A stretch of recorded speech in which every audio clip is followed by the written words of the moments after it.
महाराष्ट्रातील प्रत्येक घटनेवर असणार आहे आमची नजर। शेती, राजकारण, समाजकारण, क्रीडा, मनोरंजन आणि बरंच काही।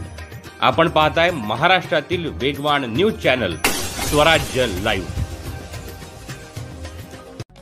मुंबई गोवा महामार्गावर कोलाड आंबेवाडी नाका येथे ट्रेलरने दुचाकीस्वाराला चिरडले। मुंबई गोवा महामार्गावर कोलाड आंबेवाडी नाका येथे 2 डिसेंबर 2024 रोजी सकाळी 7:30 वाजण्याच्या सुमारास ट्रेलरने दुचाकीस्वाराला चिरडले।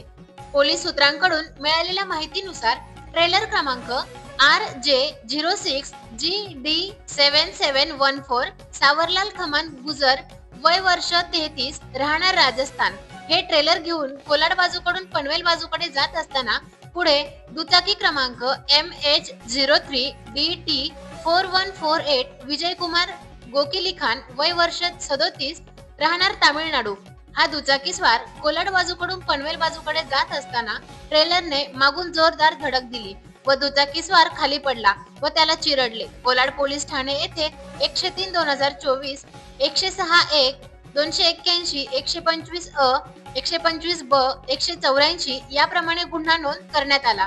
पुढील तपास कोलाड पोलीस ठाणे SG भोजकर करीत आहेत।